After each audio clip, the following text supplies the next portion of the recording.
Hey there. Ready to unlock some of the mysteries of corporate finance? Yeah, We've got some excerpts here from a textbook on the topic, and believe me, this stuff is way more exciting than it sounds at first. it is. Yeah, We're diving deep today into how companies choose between using debt and equity for financing right. and the really surprising impact those choices have on their value. Yeah, it's like a financial chess game, really. Oh, I thought. Every move a company makes can have those unexpected consequences. Exactly. And we're going to uncover some key principles that can help you understand these financial decisions, whether you're looking at, a small business or a Fortune 500 giant. Yeah, for sure. And to get started, um, let's imagine for a second a world without taxes, Okay. no transaction costs, or any friction at all in financial markets. A perfect world, so to speak. Oh, yeah. Perfect world. This is where the famous Modigliani-Miller propositions come into play. They're like the bedrock of capital structure theory. Okay. So in this perfect world, Yeah. what do these propositions tell us? Well, the first one, Proposition I, states that in a perfect market, a company's value is totally independent of its debt-to-equity ratio. Hmm. It's like a pie. You can slice it into different size pieces, but the total amount of pie stays the same. So it doesn't matter if a company uses all equity, all debt, or a mix of both to fund itself. No. The overall value remains constant. Precisely. Investors have the power to create their own homemade leverage. Oh, interesting. They can adjust their personal borrowing or lending to match their desired risk and return profile. If they want more leverage, they can borrow money themselves. Okay. If they prefer less risk, they can invest in bonds. The company's choices don't limit their options. Interesting. So the company's capital structure is really just window dressing in a perfect market. Pretty much. It doesn't actually create or destroy any Yeah. value. That's the key takeaway from Proposition I. Okay. It's all about repackaging that risk and return, not changing the underlying value. Okay, got it. So Proposition 1, it doesn't matter. What about the second proposition? Yeah, so Proposition 2. This focuses on the cost of capital, right? Yes. This is where it gets really interesting because we're talking about how debt affects risk and return for investors. Exactly. Proposition 2 states that as a company takes on more debt, the risk for equity holders increases, and so does their expected return. Mm-hmm. It's like adding spice to a dish. Hmm. More debt, more risk, Okay. and potentially more reward. So debt is the hot sauce of finance. I like that analogy. Huh. But how does adding debt affect the overall cost of capital for the company? Okay, so Does it push it up or down? it's like a seesaw, actually. Okay. Debt is usually less risky than equity because debt holders get paid first if things go south. Right. So debt pulls the cost of capital down. But as the company takes on more leverage, Yeah. equity becomes riskier because equity holders are further down the line if the company needs to pay its debts, and this pushes the cost of equity up. So companies have to walk a tightrope here. Yeah. Too much debt, and they risk making equity so risky that it becomes very expensive for them to issue new shares. Right. Too little debt, and they're missing out on the benefits of that cheaper financing from debt. Exactly. Okay. The fascinating thing is that according to Proposition 2, in a perfect world, these two opposing forces perfectly balance each other out. The company's overall cost of capital, also known as its weighted average cost of capital, or WACC, remains unchanged. Okay, so even in this perfect world, there's a lot of nuance to these capital structure decisions. For sure. We've got these propositions telling us that capital structure doesn't really impact value in a perfect world. Is there a way to visualize all of this? Yeah, there is. The textbook introduces a really helpful tool called the market value balance sheet. Okay. It uses current market values for a company's assets and liabilities, rather than the historical costs used in traditional accounting balance sheets. It also factors in intangible assets like brand value or intellectual property, which often don't appear on accounting balance sheets. So it gives us a much clearer and more realistic picture of a company's true worth. Exactly. It helps us understand how capital structure choices affect the value of both debt and equity. Oh. For example, a company with high growth potential but few tangible assets might have a very different market value balance sheet than a company with steady cash flows and a lot of physical assets. Well, that makes a lot of sense. It's like comparing apples and oranges if you're just looking at the accounting numbers. Okay. But let's be realistic. The real world is a bit messier than this perfect market scenario, right? You got it. And one of the biggest things that complicates things in the real world is the existence of taxes. Yeah, Remember how we said that interest payments are generally less risky for investors than dividends to equity holders? right. Well, in many countries, including the U.S., interest payments have another big advantage. They're tax deductible for the company. Right. This is where things get really interesting. Yes, this is where it gets fun. Taxes, every company's favorite topic. Okay, let's dive into how taxes shake up this whole capital structure game in part 2 of this deep dive. Yeah, taxes add like a whole new layer to this puzzle. Okay. So how do taxes shake things up? Well, the fact that interest payments are tax deductible for companies creates this really powerful thing called an interest tax shield. Okay, break that down for me. What exactly is an interest tax shield and how does it benefit companies? Let's say a company borrows money and has to pay $100 in interest expense. If their corporate tax rate is 21%, that $100 interest payment actually reduces their taxable income, saving them $21 in taxes. So it's like a discount on Yeah. their interest expense, courtesy of the government. Pretty savvy. The textbook had that example with Macy's, which decided to really lean into this tax benefit. Yeah, they did. What happened there? Macy's underwent something called a leveraged recapitalization, which is a fancy way of saying they took on a boatload of new debt, about $4 billion in fact, and used the proceeds to buy back their own shares. Wow, so they essentially used debt to engineer a value boost for their shareholders.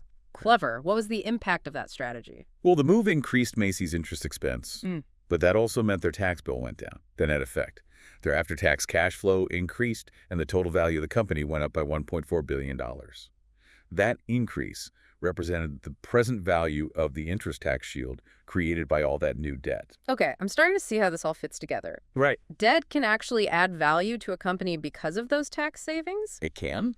This begs the question, though, should companies just max out their debt to get the biggest possible tax break? That's the million-dollar question. And the answer, like most things in finance, is it depends. There are a few wrinkles that complicate the more debt is always better idea. Such as, spill the tea? First, there are often limits to how much interest a company can actually deduct each year. The textbook mentioned that in the U.S., the Tax Cuts and Jobs Act, or TCJA, capped interest deductions at 30% of a company's earnings before interest and taxes. So there's a ceiling on how much benefit companies can squeeze out of those interest payments. What else should companies be thinking about? Well, don't forget about personal taxes. Investors have to pay taxes on their investment income, too. Oh, And guess what?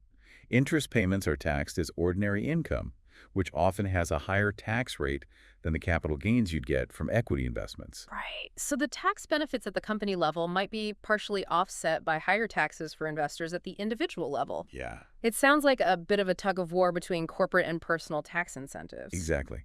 The textbook highlighted that the U.S. has historically taxed interest income more heavily than capital gains.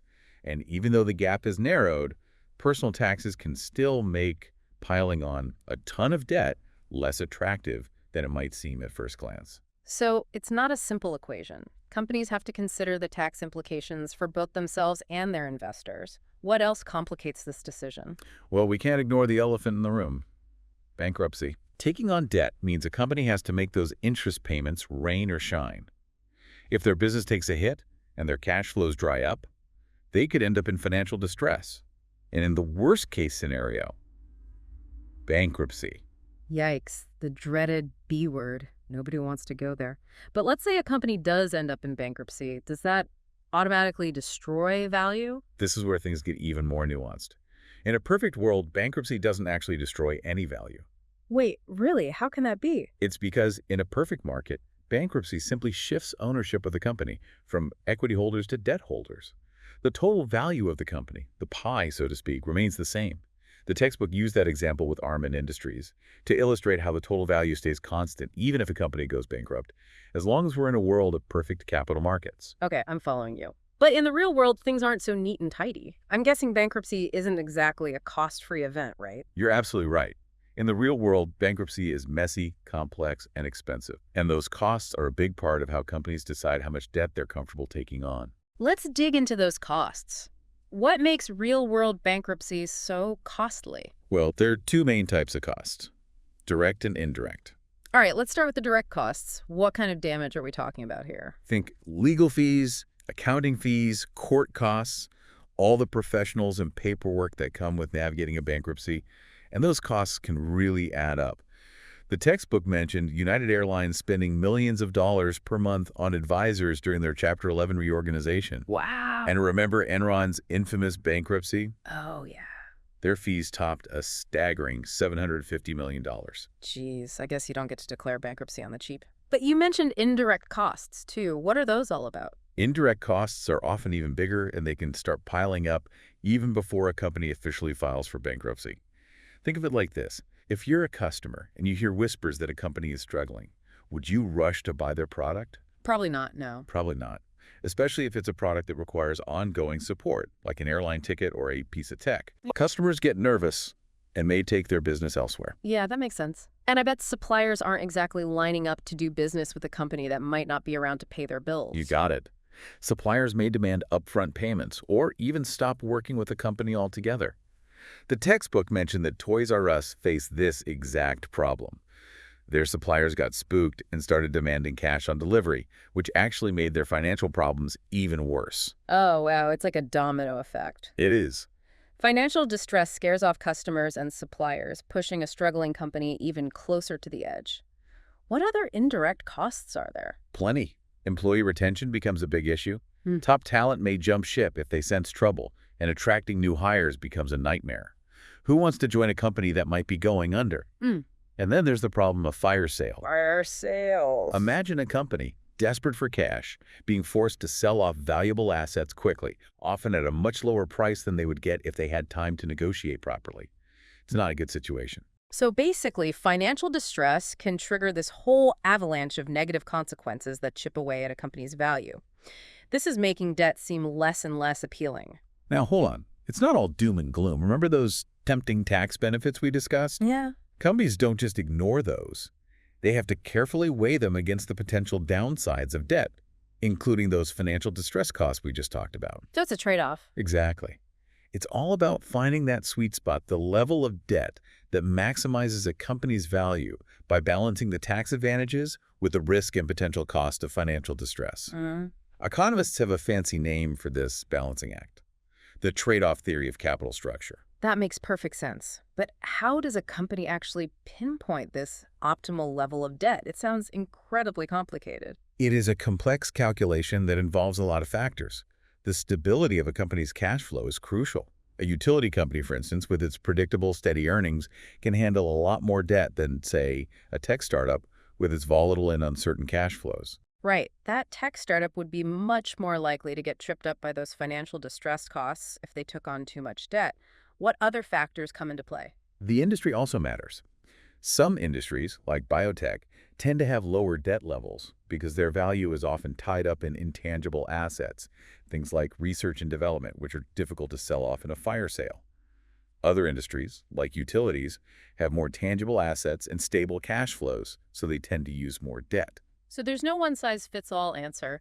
It's all about analyzing a company's specific situation and weighing the pros and cons of debt. Precisely. And remember, the ideal debt level isn't static. It can change over time as a company grows, tax laws evolve, and the economy fluctuates.